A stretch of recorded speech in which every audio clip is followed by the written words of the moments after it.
So my name's Mark Westhousen. I was born Mark van der Westhousen, born in Johannesburg. 400 years earlier, my ancestor Peter van der Westhousen left the Netherlands, and I was part of a group wanting to take the good news as well as some other issues to Africa. And long story, yes, I've had a Christian heritage going back generations. I've got great uncles who are pastors, and my parents and my grandparents on both sides have committed Christians. My heritage is kind of 3/4 English, 1/4 Dutch of Afrikaans, but the name comes down the Afrikaans line. Interestingly, my grandfather was Afrikaans, living in South Africa. Had an identity crisis in his 20s studying psychology, and decided to become English, which is kind of like this weird cultural switch. So people meet me and they speak to me in Afrikaans because I've got an Afrikaans last name, and I just be like, sorry, bro, I got nothing for you. But it's wonderful to be with you. Been following Jesus since I was a little kid. I remember sitting with my mum on my bed when I was about 4 or 5 years old and asking Jesus to forgive my sins and live in my heart. I remember being a 16-year-old on a youth camp, saying, Jesus, from this day forward, I'm living for you. I give you my life as a gift. I know it's not much, but it's all I've got, and if you want it, it's yours. I will serve you. I became a disciple. It's a bit of my story. So I want to bring you greetings from Queensland Baptists and from Australian Baptists. It's wonderful to be part of the big Baptist family, 51 million friends. I had a great time at Baptist World Congress. So I spent literally 12 hours a day standing in the foyer, just welcoming people, greeting people, doing a million side quests. I've lost my friend called Mary. She's from Jamaica. She's 80 years old. Come with me. We're going to find her together. It's such a great time, such a great time. I was a high school teacher. I taught maths and science, so there will be some graphs and some stats coming up. Come on. I also taught phys ed, which means I just wanted to teach maths in shorts and sneakers, basically, was the upshot of that. But I was a high school teacher. I was very involved in my local church, and in 2004, the Holy Spirit said to me, I'm calling you out of teaching into ministry. I had a growing heart for ministry, and it was one of those, come on, you, there. Yes, boss. And I started at this church, Enoggera Baptist Church, a 130-year-old church in the northern suburbs of Brisbane, 6 k's from the CBD. Used to be the suburbs. In fact, the guy that started the church went there on a horse, got some land from a guy who had a farm, and this was before there was, a proper main road and no cars or anything. It was 1872, back in the day. So I went to this church, and the church, older church, used to be going well, had its heyday back in the 80s and 90s, where they would fill the auditorium overflowing, would do Boys Brigade parades down the main street. It was the place to be. But by the time I got there in 2004, the church was about a third of the size it used to be, had a long-term pastor, was aging, and had really no idea how to engage the changing community. Old houses were being knocked down, apartment blocks were going up, the whole area was in transition, right next to a big army base, and I went there and I'm like, what are we doing here? What's our vision? Who are we? Where are we going? How are we going to get there? What's the plan? And I realized after a while, oh man, we don't know what we're doing. Our plan is to do what we used to do and hope we got the same results we used to get. But the world had changed, our context had changed, the church had changed.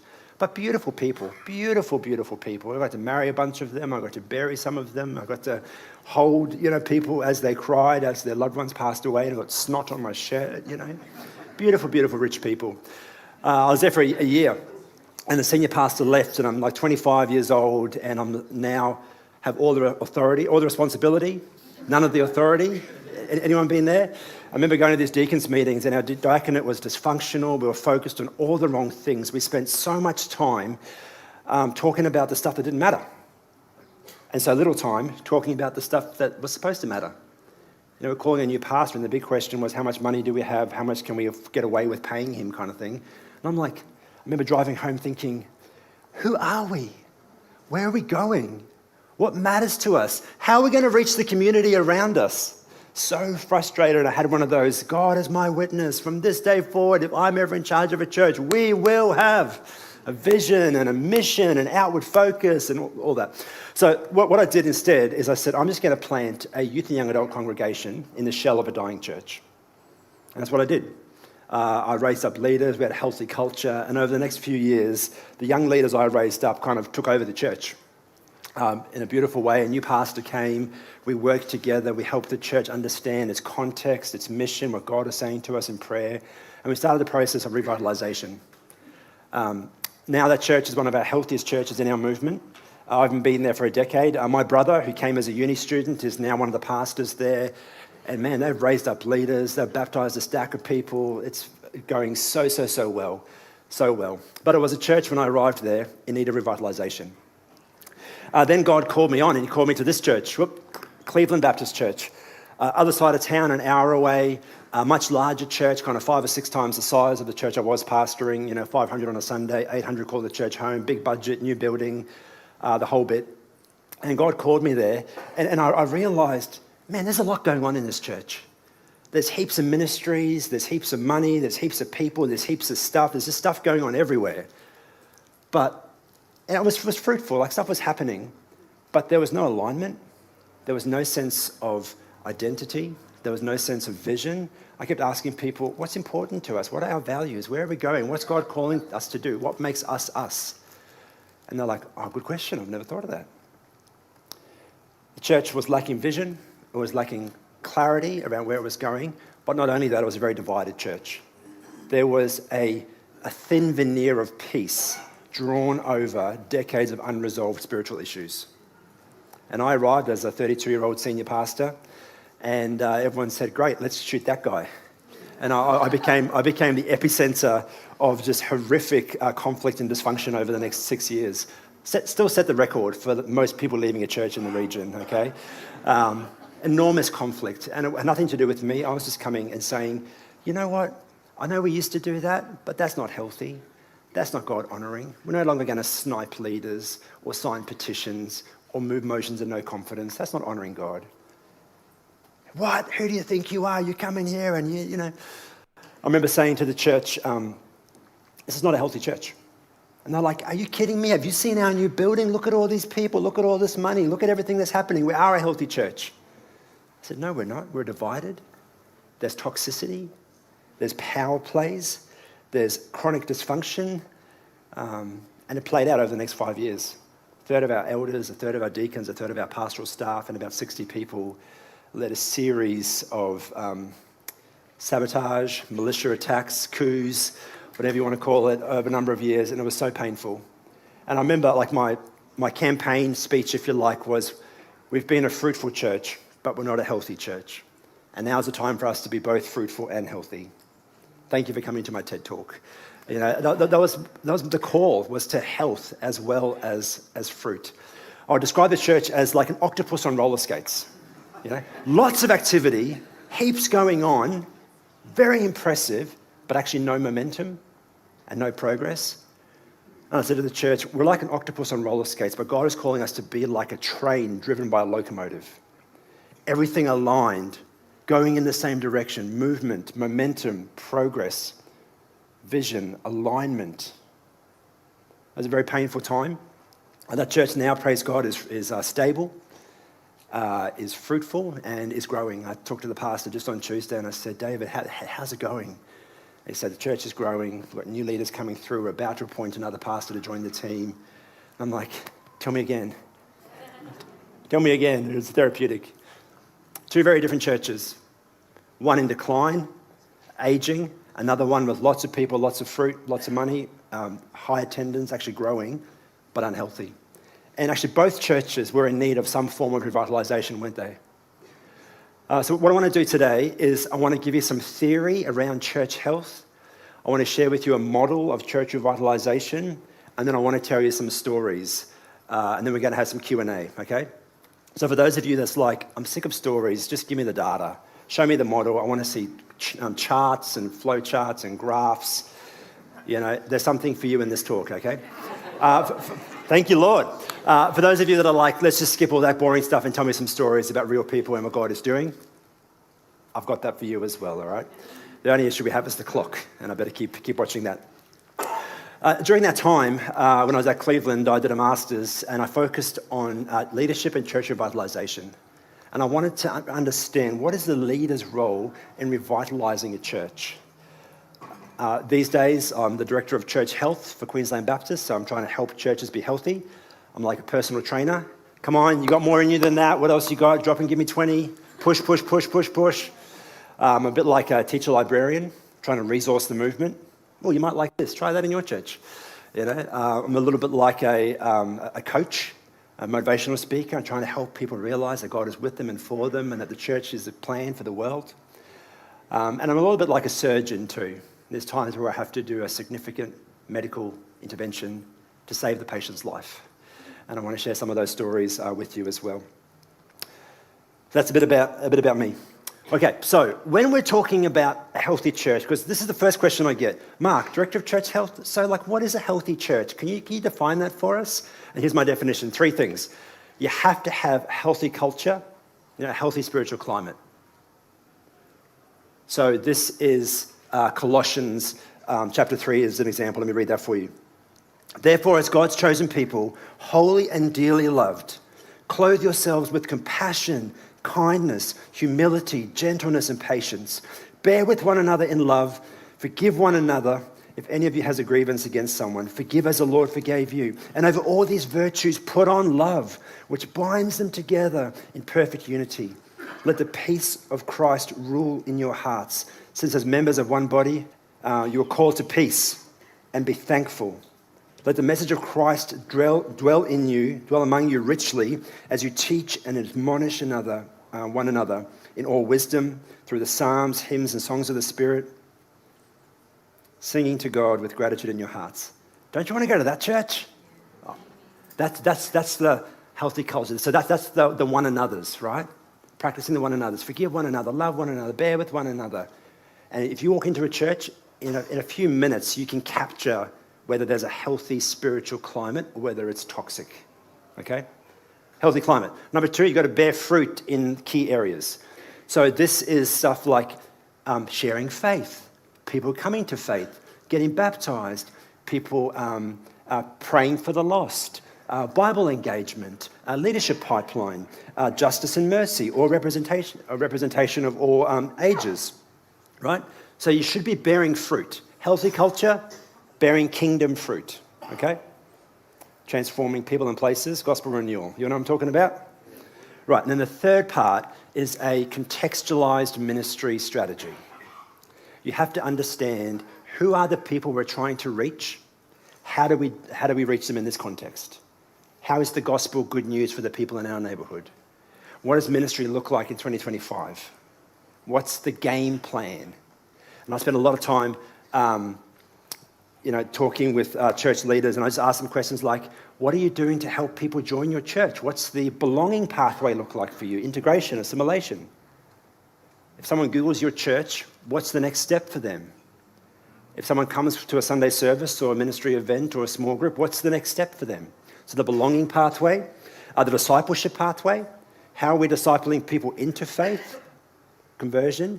How are we discipling people in their faith, growth and maturity? What's the plan? What's your church doing?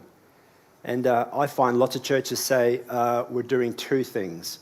We preach a sermon on Sunday and we ask them to join a small group. And that's their discipleship strategy. The age pathway, how are we walking with people through the generations?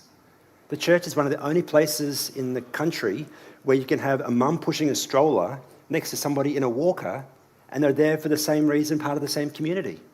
How are we walking with people through life? Family life, so this is prayer, fellowship, pastoral care, living together, worshipping together, all the things that we do as a church family. And the last part, everyone's favourite part, is housekeeping, governance, admin, accountability, resources, etc. So those 3 things, I reckon, are the irreducible factors for a healthy church. Okay, that's what a healthy church is. What about revitalisation? Where does this idea come from? Is it that the cool kids used to plant churches, but now they want to revitalise churches? Is what the hipsters are doing these days? Is it just the latest fad? I don't think so. I think the command to revitalise churches comes directly from the Lord Jesus. To the angel of the church of Sardis, write these words, to him who holds the 7 spirits of God and the 7 stars. I know your deeds, he says to the church. You have a reputation for being alive, but you are dead. Wake up! Strengthen what remains and is about to die, for I have found your deeds unfinished in the eyes of my God. We are commanded by King Jesus to get a dying church back on its feet, to call back a wavering and wandering church, to remove the toxicity from a church. So revitalisation is kind of a non-negotiable if you want to follow Jesus, right? If you want to do the church thing, you've got to be involved in revitalising churches.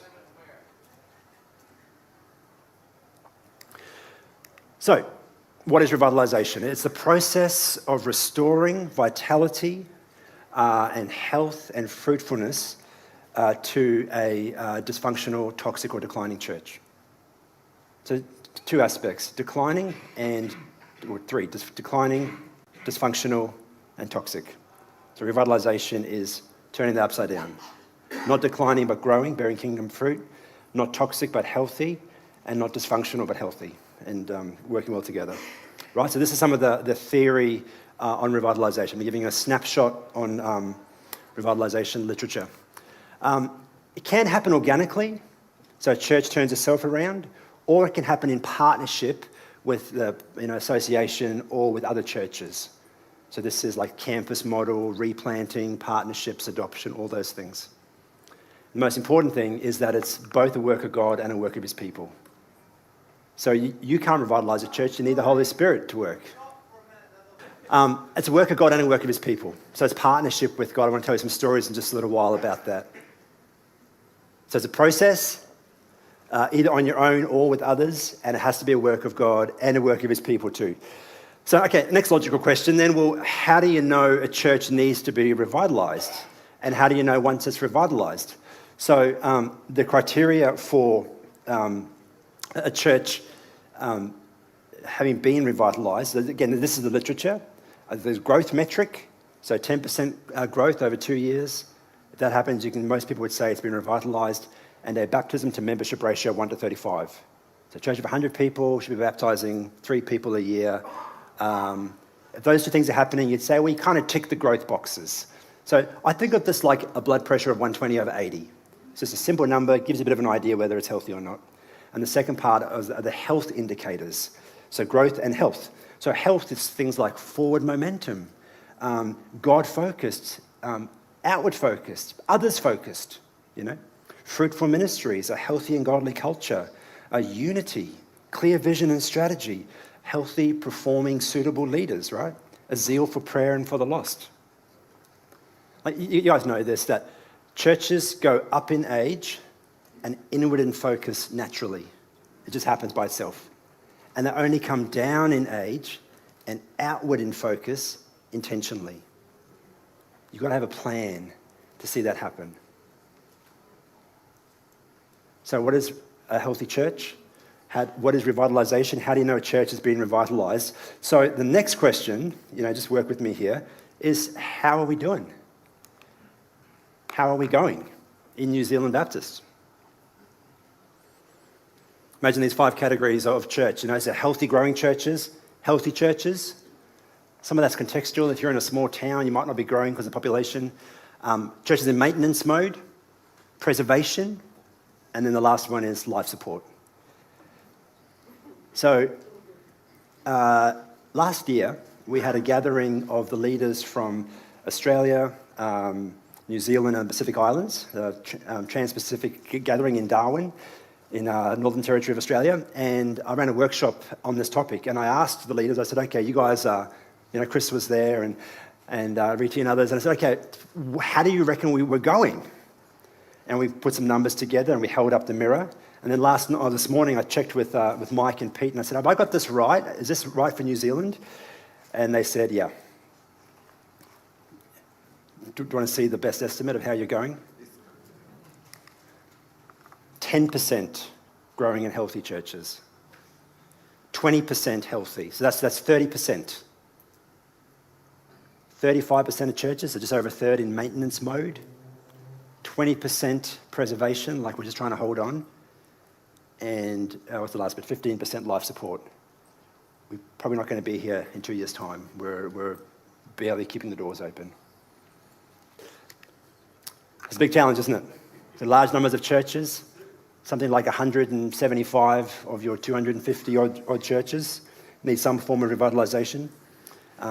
You can't just plant your way out of decline. Did you know that? You don't have enough time. Planting churches takes time. You've already got witness in a community. You've got assets and buildings. You can't just plant your way out. It takes too long. You've got too many established communities. Each church context is unique, so you can't just cut and paste. You have to understand the context that you're seeking to revitalise. And in Australia, we have this thing called Baptist stubbornness. I don't know if you guys have it here. It's a little bit, don't tell me what to do, you're not my real dad. It's that kind of culture. So, sometimes called autonomy, actually, Chris. Yes. And I have some of that in myself too. So we're amongst friends. We can see that. So it's a big challenge. It's a big challenge. And what's been on my heart is trying to help people go, oh, hang on, 70%.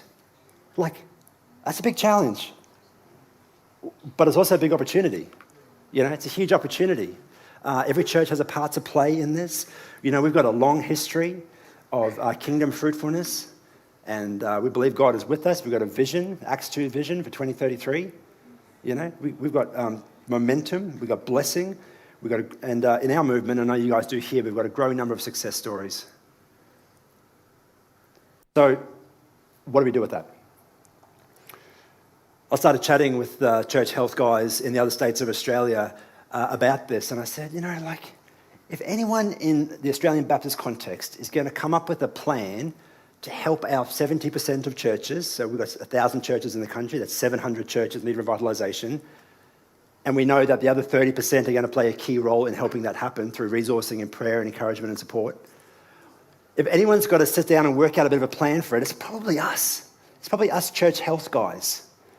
3 of us are called Mark, and one's called Tim, so we call Tim Mark, and the others of us have nicknames. That seems like the right thing to do. But we started to develop a bit of a model that I want to share with you today, a model of church revitalisation that we think can fit with the whole 100% of churches. It's transferable principles. It's stuff you can pick up and use. We've thought through what's the role of the state association to provide support and care and strategy and resource, and sometimes hold up the mirror, and sometimes have to make hard decisions about churches and properties, etc. So we started to put together this model, and it's developed by us together, and it's based on the church life cycle idea, first introduced by Bullard in the 70s, reworked many times over the years. But it's the idea that churches grow and develop over time.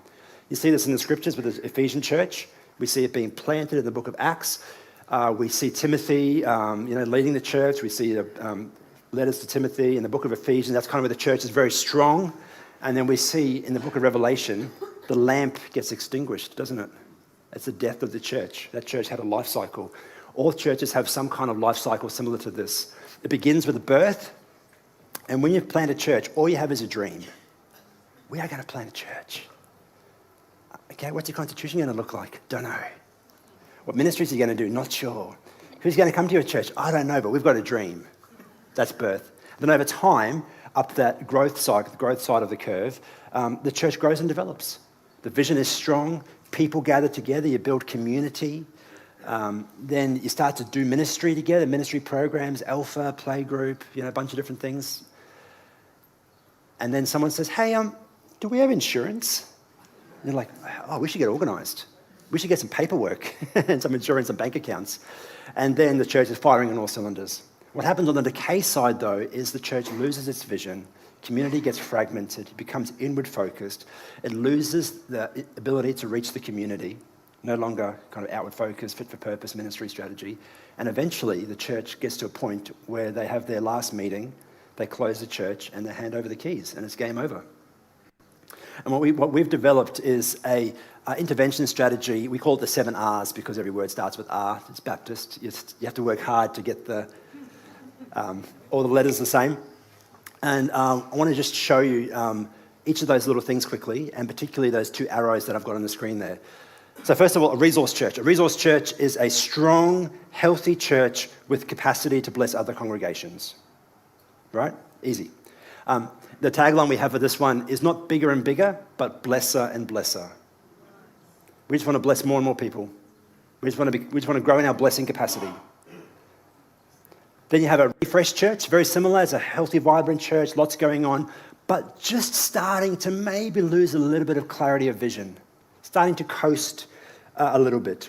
So you need a few tweaks to make sure you don't coast, and that's usually sharpening the vision, sharpening the strategy. Then you have a refocused church, starting down there's a yellow section there. Generally in good health, plateau, a risk of slipping more, bit of lostness, like what's going on, things aren't really working like they used to, it feels different, some confusion about the future. And a church in that situation needs a bit of fresh vision and mission, needs to develop some new ministry strategy, needs to tidy up some ministry programs and resources and refreshing so the church can refocus.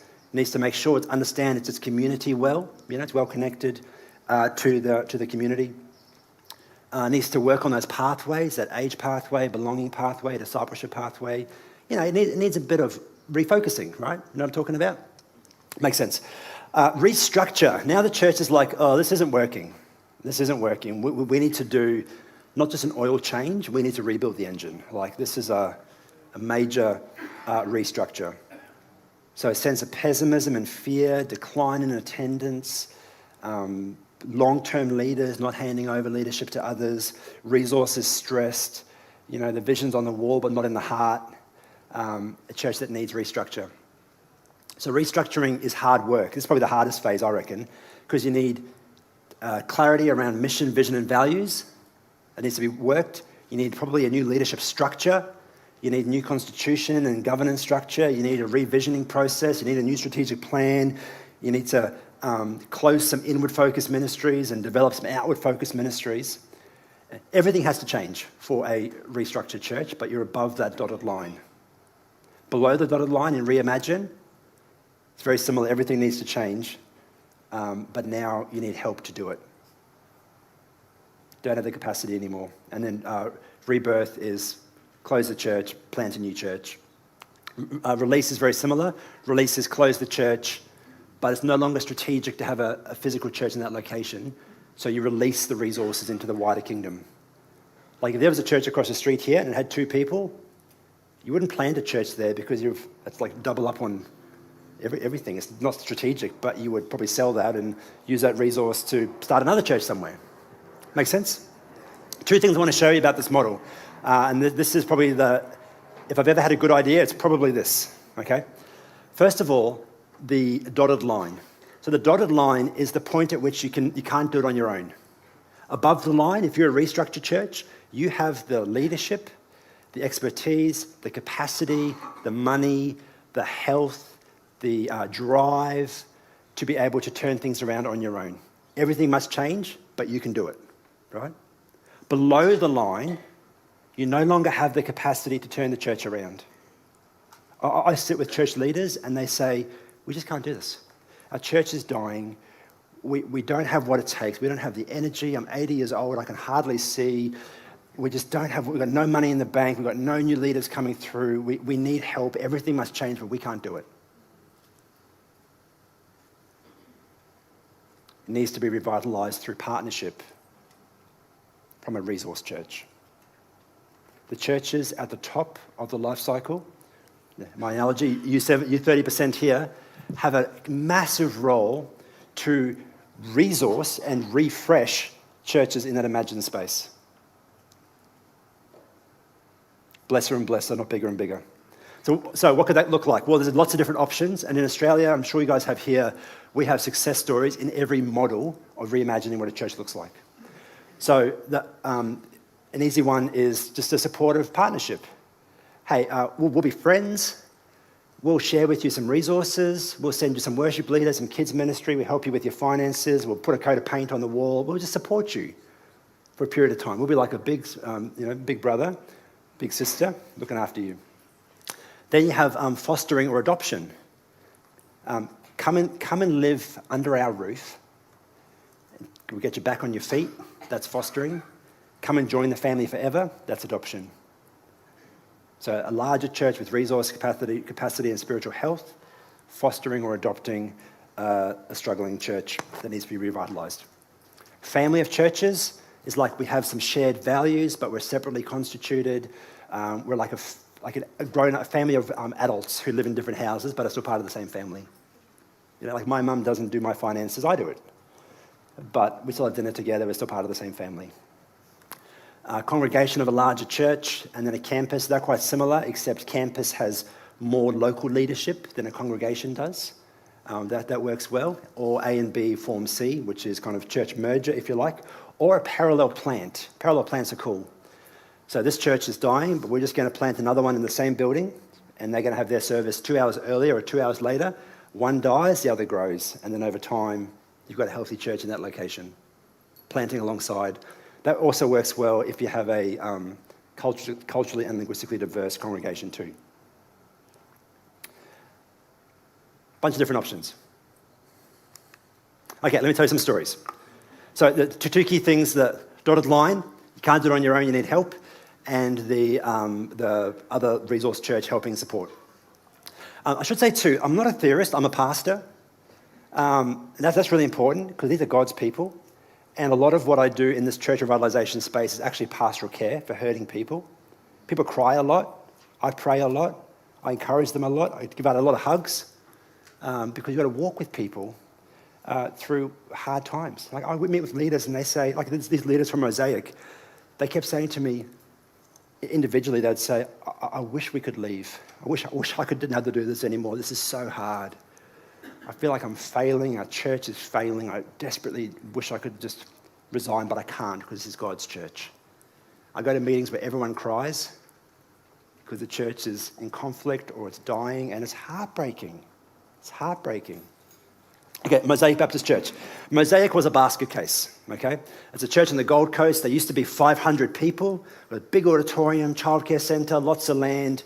And then over about a 10-year period, they declined through conflict and drama. A whole bunch of awful things happened. And then when I started working with them, there were about 70 people. And they were massively discouraged. They had a $5 million debt. So the year I started working with them, they managed to pay 10% of the minimum interest-only repayment on their loan. That's pain, hey? So every meeting was about money because that was hanging over their heads. So they were in debt, they were in decline, their pastor had left. It was just a really difficult space. And they invited me to help them find a pathway forward.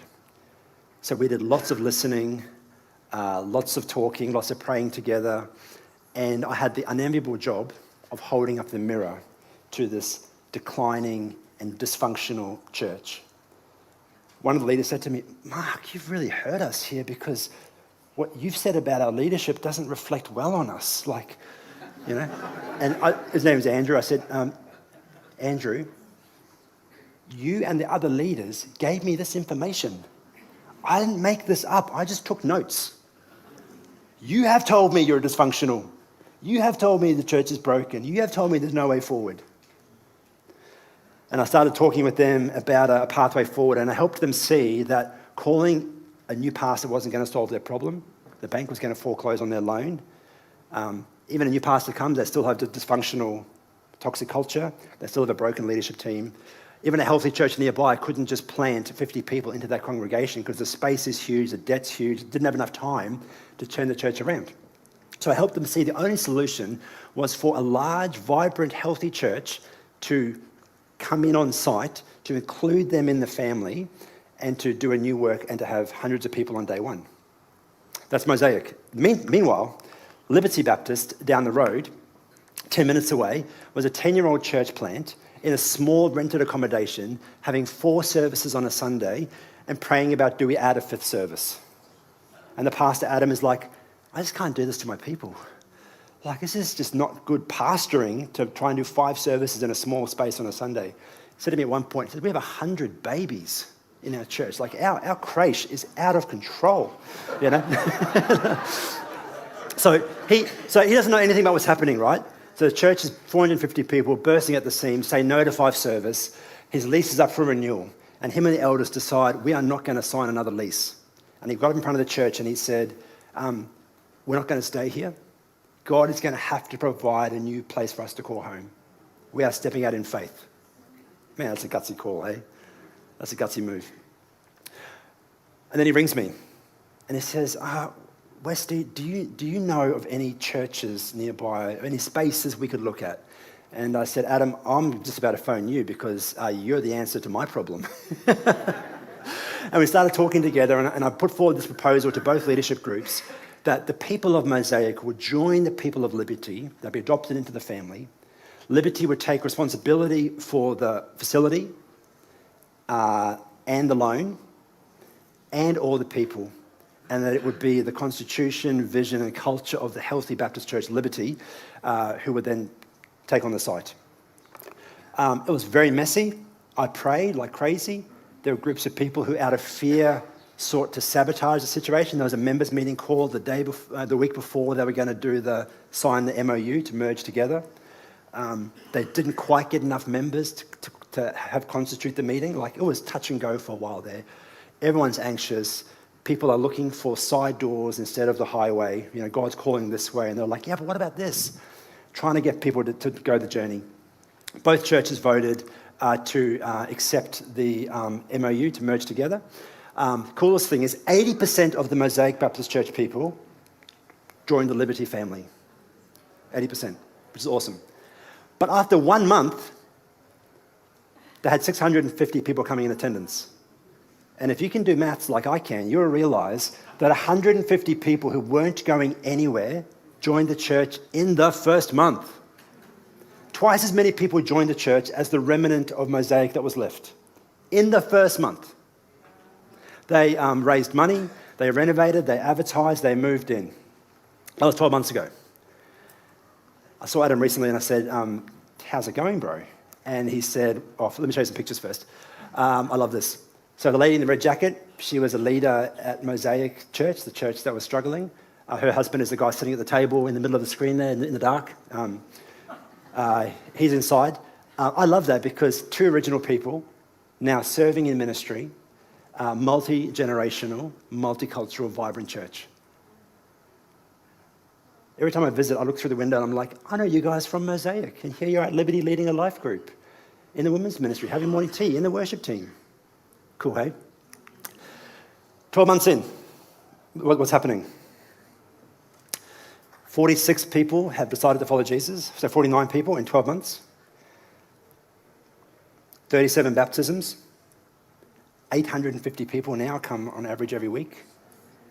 1,800 people came to the Easter service. They are now planting another church 20 minutes down the road. Because they said, we don't just want to be healthy, we want to be healthy and growing. We want to be a multiplying church. How cool is that? One more story for these guys.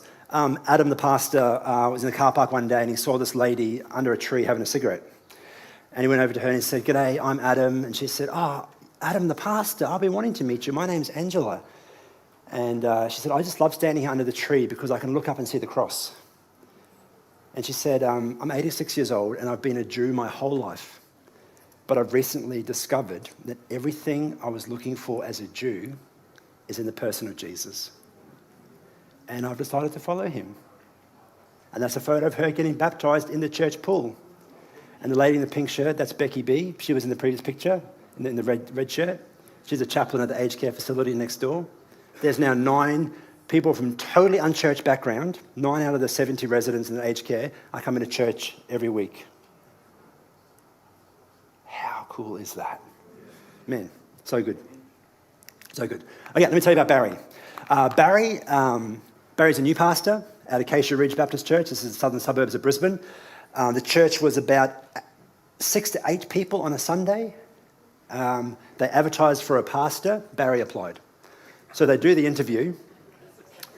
I know, those of you that can do maths are thinking, just tell me more about that. And I will.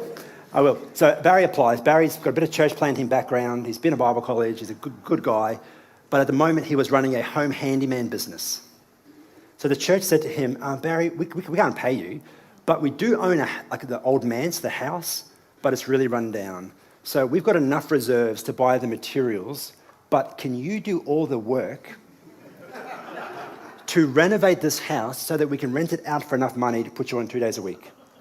So Barry and his wife and his two little kids spend hundreds of hours renovating this house that he doesn't get to live in. He gets rented out. So he does this. They put him on the team 2 days a week. So we go and see him because we want to encourage him. And we get chatting, and we have to hold up the mirror and say, "Oh, Barry, you don't have any leaders. You're not. Your constitution's out of date. Your charity status is at risk. You need to do some things to tidy up your governance, or you're not going to be viable." So he does this, and then he's learning, he's growing, he's interested. Barry starts just working on things. You can see he tidies up the auditorium a bit, he modernises a little bit. He updates the church's website and social media. He puts a sign on the street, fixes the broken fence, a bit of a coat of paint here and there. Just trying to get some things going. He starts an Alpha course. He starts a play group because he understands his community. He's got lots of young mums looking for connection. Now, 12 months later, the church has 40 people in attendance. They're doing an Alpha course that 12 people are coming to. They've been invited by the people who've joined the church in the last 12 months, right? He's running a play group. He's had 3 people come to faith and 2 baptisms. I saw Barry on Tuesday, and I said, "Barry, you're the 600% man. You are leading the fastest growing church in our movement. 600% growth in 1 year." And Barry's just like, "I just prayed. I just try to do outreach. I just try to take simple next steps." The church is getting back on its feet. How cool is that? All right, one more story. This one's my favourite. This one's live still. I'm still working with these guys. Banyo Baptist. So Banyo Baptist is a church in Brisbane. It's 100 years old. Started in 1925. And they rang me up. We changed our Queensland Baptist constitution so that when churches reach 20 people in attendance, if they're declining, we can do a church health check and help them find some ways to get back on their feet. And if they reach 12 members, then we can actually intervene more directly. So we passed this through our assembly a year ago. One of the guys there, his name's Philip. Philip's an elder at Banyo Baptist Church. Philip makes an appointment to come and see me at the office. And he says, "Mark, that's us. We have 15 people. We're all old. We lost 4 people last year. They died and went to heaven. The year before, we lost 4 people. They went into aged care and can't come to church anymore." He says, "I'm in my mid-70s. The other leaders are in their 70s or 80s. I went to meet with them. 3 out of 4 can hear. 1 can't see. Philip does the entire service on his own as a layperson. He plays the piano, he changes the slides, he preaches the sermon, he sets the morning tea." So I go and visit them, and I go to the church, and I'm like, "Oh man, this church is on life support." But they're keen to... they're keen to explore. And I just fall in love with them. The first time I'm there, I'm getting so many hugs and so many cups of teas and biscuits. It's just absolutely beautiful. Just beautiful. So I start talking to them, and I said, "Look, we're going to do a pathway. We're going to try to find a pathway forward for your church. So you tell me what's important to you. You tell me what ideas you've got, and I'll kind of just put it all together and bring you back some recommendations, right?" This is what we do. And so they say, we want to impact the community around us. They're having 0 impact on their community. No one's coming to faith. No one even knows that they're there. Kingdom impact. We want to be a healthy congregation. See earlier in the talk. We want to be viable, get off life support, back on our feet. We want to be able to care for the existing congregation. And I said, absolutely, God loves these people at Banyo Baptist Church. They matter to him. They're not an expendable resource. They're treasured possessions of the King, right? We want to see generational change. So I'm working with them. I'm half their age. And we also have a friendship with the Karen congregation that rents our space. But they don't just rent our space. We become friends. Some overlap between our 2 churches, but we don't want to merge because of the language barrier. It's too hard. So they say they're our non-negotiables. We want a solution that enables all those things to happen so our church has a future. Then we work through, okay, what options are there? We could continue without a pastor. That's not going to work. We could call a new pastor and maintain status quo. That's not going to work. Call a new pastor and try and give him the job of reinvigorating the church. But then he's the only one with energy. How's that going to work? Close the church and hand over the keys. Merge with the Karen congregation. Swap places with the Karen congregation. Seek support from another church. right? Become part of a larger resource church, but then give up the traditional worship service. I kept saying to these people, what's important to you? And they kept saying, we love our church, we love our worship service, please don't make us change. And I'm doing this review with another pastor, and we're like, man, we can't put these people through this. We have to love them and look after them. Become part of a healthy resource church nearby who continues the traditional service, but also starts a contemporary service alongside. So then I put it in a matrix because I'm a science teacher. So these are the 6 criteria with the 9 options in a grid. Red is that doesn't work. Yellow is, well, kind of works each way. And you can see as you go down through the list, and then green is that's a great solution, right? You can see that as you go down the list, you get less red, more yellow, and there's only one solution that has green and everything. So I said to them, great news, guys. I found a pathway forward for you that gives you everything you told me was important to you. It works across all the criteria. But it gets better because the Spirit of God's at work. This guy here in the middle of the screen there preaching in shorts, that's Peter. Peter pastors the church 10 minutes away called NEB. It used to be called Nunda Baptist Church. Now it's called Northeast Baptist at NEB. Peter phones me one day and he says, Westy, I just felt led to go down to Banyo Baptist and I've just been praying and walking around their property. Like I heard their pastor left, they're not going so well. I just got a heart for this church. I thought I'd ring you because you might know what's going on. And I said, is there a plan for the church? He says to me. And I say, Peter, I am working with Banyo Baptist and I do have a plan for the church. And my plan for the church is actually you and your church. And he's like, that'd be awesome. We've got a heart. And he says to me, we just want to help. We just want to bless them. We just got a heart to see this community transformed and to look after these people. So I say, okay, that's good to know because I was going to call you next week and just have lunch with you and talk you through and say, would you start praying about partnering with this church and revitalising them? But God had already gone before us. Then next week he rings me and he says, guess what? I've been looking through the archives at our church, because their church is 160 years old. And he says, did you know that in 1925, 100 years ago, Queensland Baptist Home Mission asked Nunda Baptist, Peter's church now, to take responsibility for the Sunday school at Banyo, which they did. And they bought the land the church is now on. They built the building, and for 30 years they planted, built, and supported that church until the 1950s, where Banyo Baptist became a fully constituted Baptist church in its own right. That's the origin story.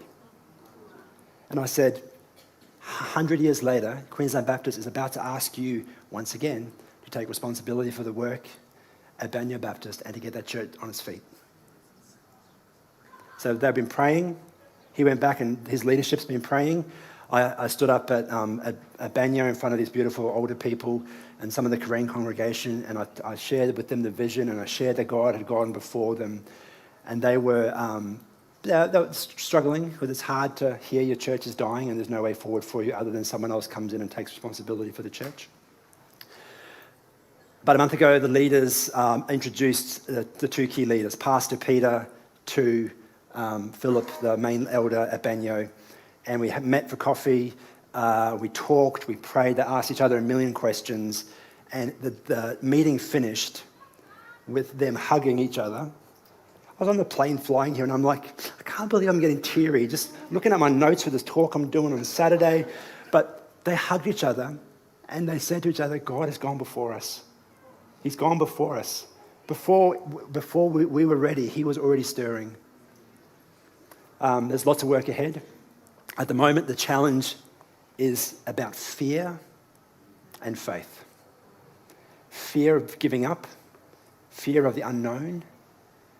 The Banyo Baptist folk, they know they can't stay where they are, but they're afraid of going where God is calling them. They want to go back to Egypt. And I'm trying to convince them that the Holy Spirit's waiting for them in the promised land. And I'm saying to them, I got a bit preachy, to be honest with them. And I said to them, 100 years from now, don't you want someone to find your names in the archives? And to be thankful for a group of leaders in their 80s who could hardly see nor hear, but who had been faithful for decades, who instead of holding on in fear, handed on in faith. Don't you want that to be a story? Don't you want that to be a story? So I'm praying. They're meeting again in a couple of weeks' time. We're praying that God will move, that fear will give way to faith, and that the servant leaders will lead in that way. We need Barrys. We need Peters. We need Phillips. We need all kinds. If we're going to revitalise our churches, everyone has a part to play.